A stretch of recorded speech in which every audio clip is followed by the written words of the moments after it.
If you could live green, would you? I'm Nick Fedorov, host of Things Green, where we introduce nuggets of green lifestyle from gardening, upcycling, answering your questions, sustainability, even discussing environmental issues.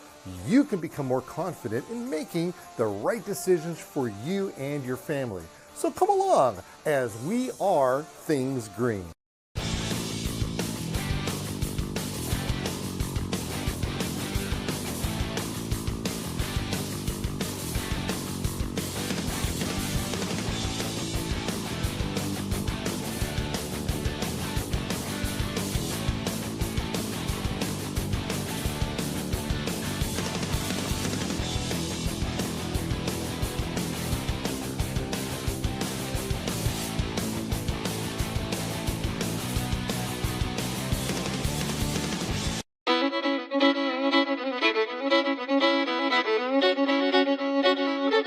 Now this here has a different look from the last time I was here. Yep. That's pretty wild. Okay, for the record, this guy right here, Mr. Robert Summers, he is what we call, I was gonna say a militant gardener. He is Yep. He's an enthusiast beyond belief. I don't know what other word would be for use for enthusiast. Oh, he's an extreme gardener. He's the only guy that I know that will actually pull plants out, repot them, put them up someplace else, and then just change things around with the existing plants all the time. Yeah. You know, we're talking about the ultimate recycler over here. Now, this area behind me, the last time I saw it, the plants did not look like this. They were itty bitty, if any, kind of plants, and you had an irrigation system that was on top of the ground. I don't see an irrigation system. What'd you do? Yep. So we put in drip line. Okay. And we created a grid.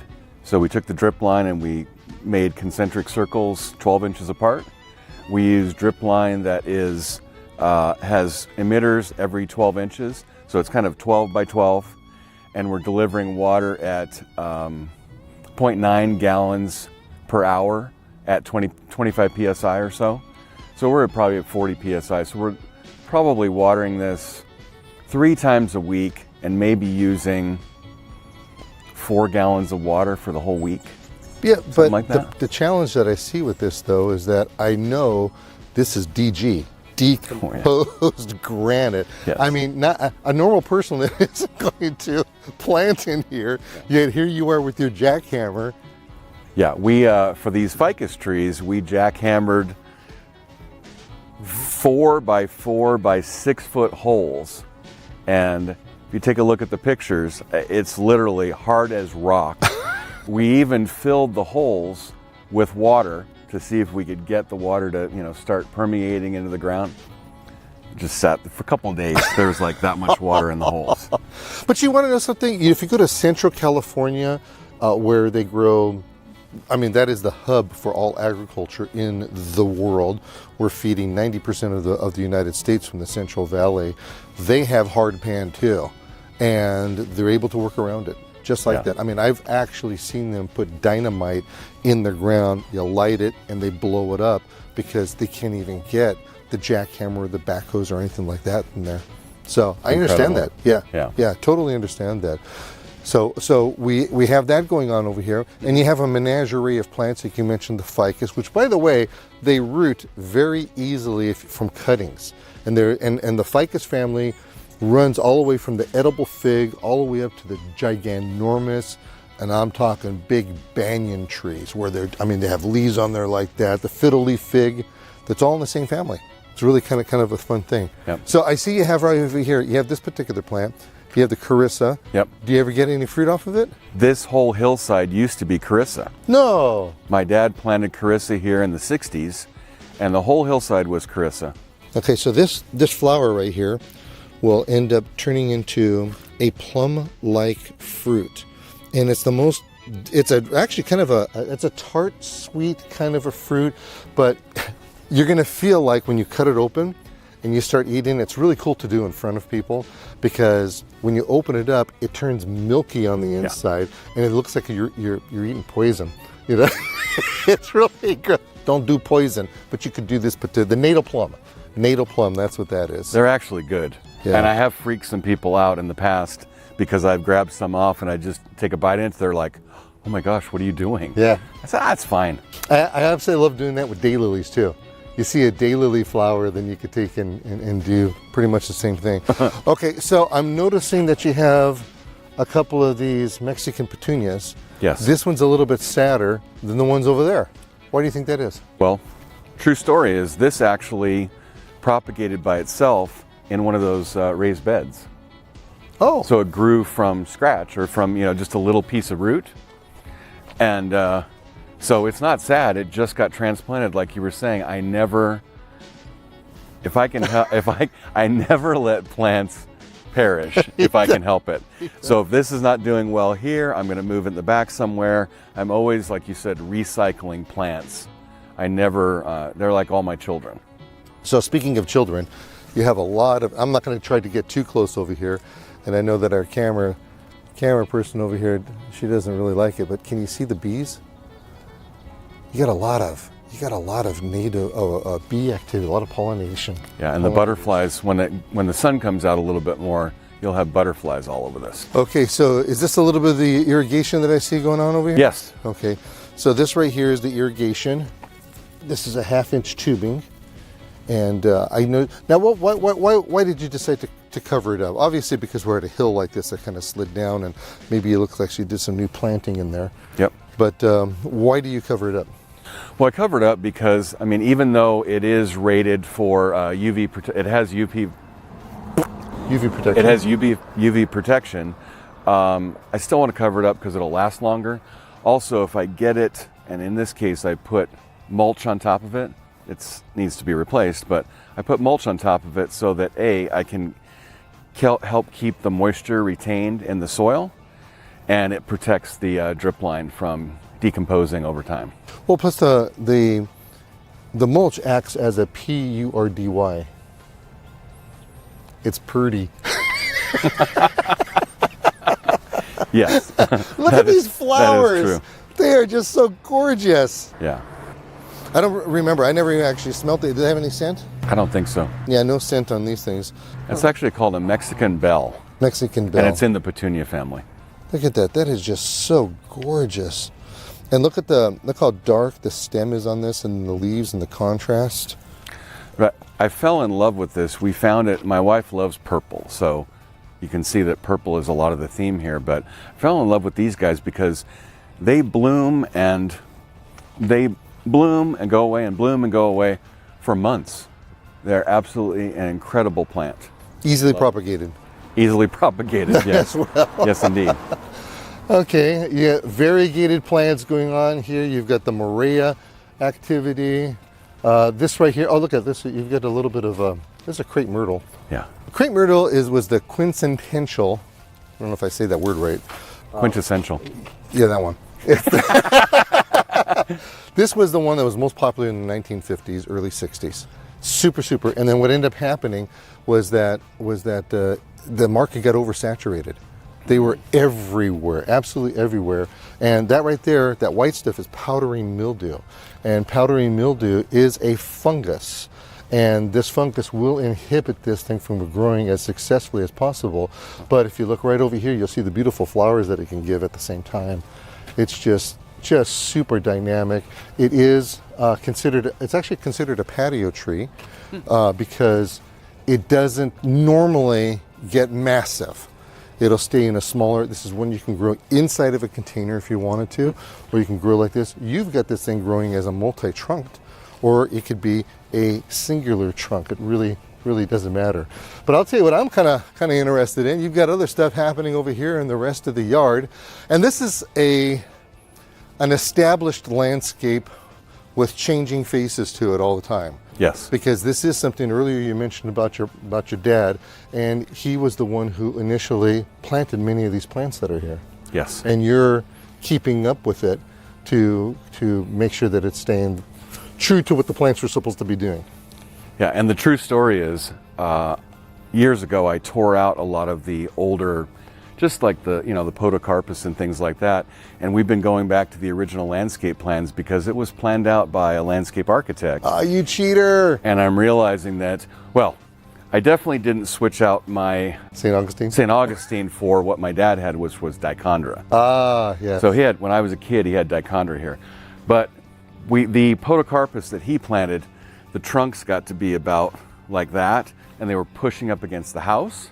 And were they going up to the top too? Oh yeah, these they're hitting it. guys grow all the time, and I was going to prune these, but the birds have nests in here right now. Oh yeah. So I can't prune them.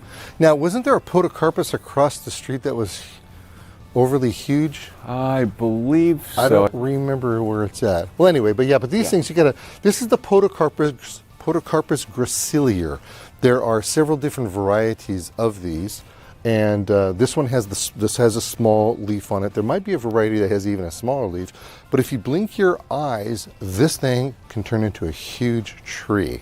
So you have to be pruning. Well, you're pruning it 3 times a day for 365 days a year? Something like that, yeah. Yeah. Okay, now over here, this is pretty interesting. You're growing something here that you shouldn't be growing, Yes. and you're protecting it. Yes. Yeah. Tell us what we have going on over here. So this is a little mango tree. It's an Alfonso mango, and I have not had great success with mango trees. No big surprise. Southern California, direct sun. But in this particular case, I realized that I needed to get him somewhat shaded. And as you can see, we got a little bit of fruit. Yeah. Which I realized I should pull off because he's too young to have fruit. Keep them on. But I'm going to keep it on. I'm going to keep it on for fun. But he's doing better. You know, he was so stressed about a month ago, but he's doing a lot better now. Okay, now see the tips over here? This is salt damage. This Really? is saltburn, yeah, saltburn from the water. So whenever you have a tip, so there's 2 things that will actually, it's really interesting what plants will do. When it comes from the tip, start going backwards, that's salt damage. If you have burning on the edges, and it really looks like somebody put and took a lighter to it, but if it was on the edges, it tells us one of 2 things, which is really not kind of fun because you just don't know. It either tells you it's too much water or not enough water.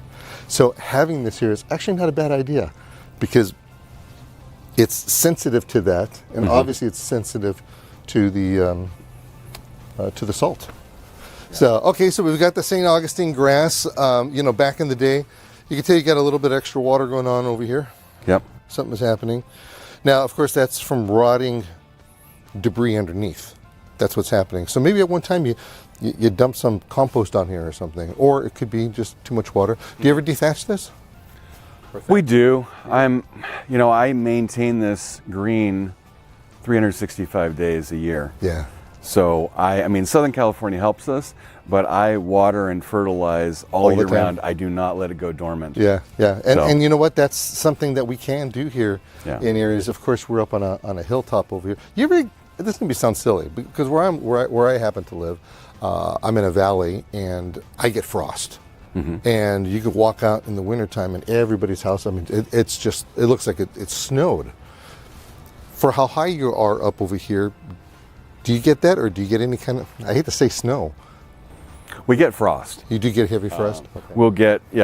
We can get frost on the ground sometimes, ice on the car windows, things like that. Yeah. But typically, I mean, we don't get much below 35 here. Yeah. And not even a few days of 35. Which, by the way, can take this and turn dormant unless you are highly feeding it and making sure it gets water. Yeah.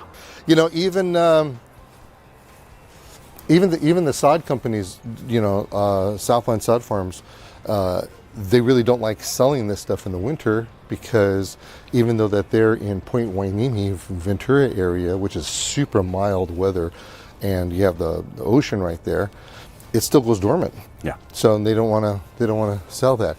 All right, I'm excited what you did here. I cannot believe that you did this. Oh my goodness. Okay, so the last time I was here, this was about a 45-foot tall shrub, and it was encroaching out all the way over here, and we talked about how important it is to come through here and to prune this thing, and you actually prune this thing up. Are you taking like an hour a day to do this? I mean, this is really tough. He's thinning it out. He's actually thinning it out, and look what happens. This is a Texas privet, and look how you have brand new growth on this old wood. And this right here is just exemplifies what I always talk about, that there are dormant buds all along. Look, I see all this over here. This is actually, these are all little tiny dormant buds. So what he did is he lopped off the top over here, but if he wanted to, he could cut this right here. He'd have new growth over here. And how do we know this? Look at the branch that's right next to it over here. Look at this. This one, same exact thing. This is just beautiful. You're taking your secateurs, your hand pruners, and you're just sticking it in there and you're cutting. Absolutely. You're not using a pair of shears. Oh, no. Yeah. No, this is all hand pruned. And it was, the thing about these bushes is, you know, typical gardeners will come along with hedge trimmers, and they will whack these things up and keep them like perfectly straight and pruned. And what that does is it ends up causing all this terrible dead wood, and it ends up, you don't see it now, but all the top of this was diseased because it was cut and cut and cut and left open, and there were all kinds of bugs and problems with it. So we cut all that off. This was, like you said, growing out here on the sidewalk, and I cut it way, way back, and I brought it up because I have accent lighting for at night, so you can see the trunks now. Okay. And so it gives it a different look. Gives it a different look. It's not a straight hedge. It's more architecturally different, architecturally interesting. Sure. And I'm just amazed at the growth. I continue to walk along here and try to like break off the dead stuff. And you should. You should. Like all this dead stuff down here, just take and pull it off. And that's how you know that it's dead, by the way. So you just take a branch right here and you just, that's dead. It's just that simple. It's not hanging on, and you can tell there's no green on the inside. So I am so proud of you for doing this. This is really, really awesome. To see this right here, and not to see a leaf being sheared off, and then a lot of times it gets those brown tips on there. Oh, just totally terrible. Okay, so our camera lady here, she's coming across the plant that tried to tackle me one day. Mm-hmm. Yep. I thought you pulled it out. I did pull it out, Nick.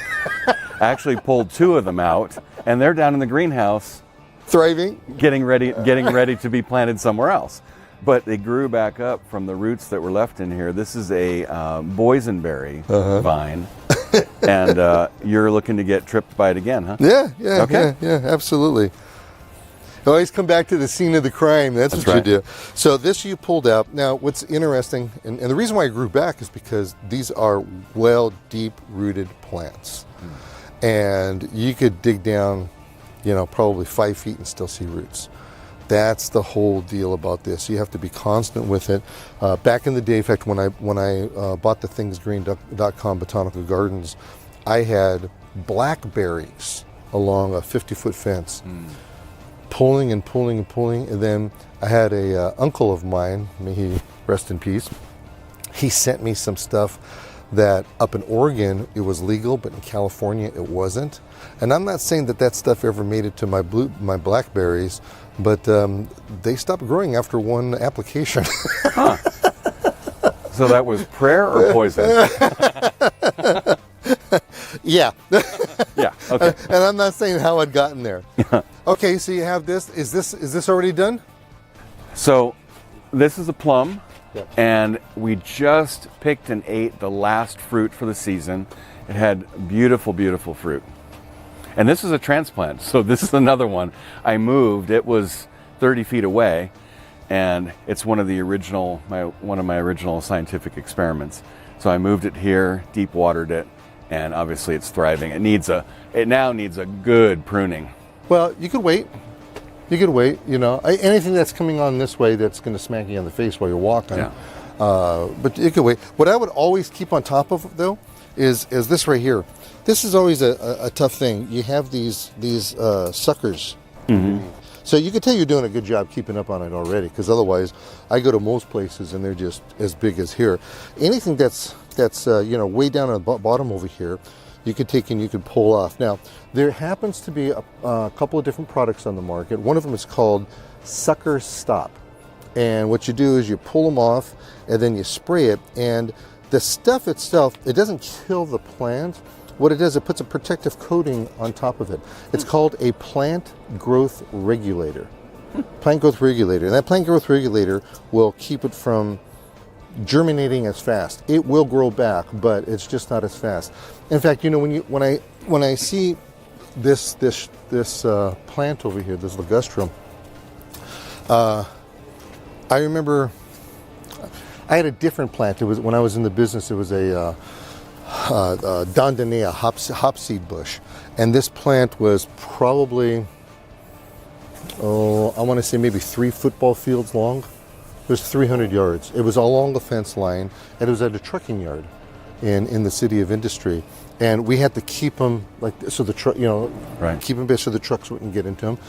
The customer always wanted them. I couldn't keep up with the pruning. It was just too much. So we would take and we would put plant growth regulators on there. And I learned about it from all place from Caltrans. Caltrans, they will use plant growth regulators on plants all the time. Now things have changed, you know, everybody, they kind of want to do the organic thing and all that, and I don't know of an organic product that would suppress, but for instance, what you would do is that you would cut it back like this, you wait a couple of weeks till you start seeing just little baby growth, then you spray it, and then once you spray it, a very unusual thing happens. The plant turns greener. And it actually gets greener because it's not growing outwards, but there's energy still happening down below, and it's forcing the juices up into the leaves. And what it wants to do is, what do I do? And it turns it into chlorophyll for the plant. And it turns greener, and you don't have to fertilize as often. Now, as often is the real trick over here, because if you stop fertilizing altogether, then you can actually harm the plant. Now, the thing of it is, you're not spraying all the time. You have to give the plant a rest. So you spray, you cut it, you wait a couple of weeks, you wait till those wounds heal, because we're not going to do what he was doing over here. We have to use the shears on that, and then once they heal, then you spray it, and then probably 3 to 4 times a year is how we would spray, not every other month, not every month, you know, like that. So anyway, it's kind of a fun thing. Well, I'll tell you, you have just a lot of fun things that are happening over here in your yard. And I appreciate the fact that you opened your door and you let us come over here. I am so excited about this. I didn't notice until we were standing over there. I wanted to change the subject right when we were talking about the podocarpus. I looked over here. What? Oh my goodness, that's beautiful. And it will turn even that much more beautiful because all of these leaves that are not sheared are going to actually cover up this whole structure. Now, if he doesn't want that to happen, he's got to be on top of the pruning aspect of it if he wants to see the structure of the branching.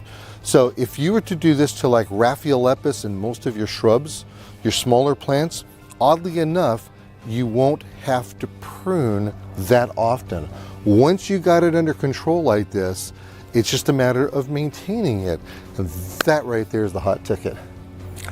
Yeah. I like that. Thanks, man. Appreciate it. Good to see you.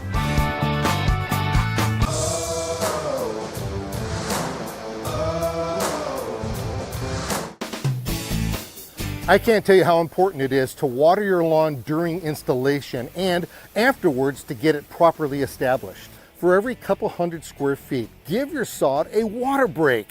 With a hose, lightly water to prevent wilting or heat loss. Be strategic about it because you don't want to water the dirt that isn't sodded yet. Think for a moment what a muddy mess that would be. Plus, this will give you time to stretch and survey the work you've done. Once that gorgeous lawn has been installed, we need to remember turf and soil have a symbiotic relationship because both are living organisms, and in order for lawn genocide not to happen, we need to follow the 7-3-2-1 watering guide after the sod has been installed. For the first 7 days, you water 3 times a day at 7 a.m., 11 a.m., and 2 p.m. For the next 7 days, you water 2 times a day at 7 a.m. and 2 p.m. For the final 7 days, you water once a day at 7 a.m. After that, your lawn is established and it only needs about 1¼ inches of water per week. Thanks for joining me on another excursion of Things Green. Our goal is to educate, inform, and entertain so you can become exposed to a green lifestyle inside and outside of the home and community, all on your terms. Join me next time right here as we help you with Things Green.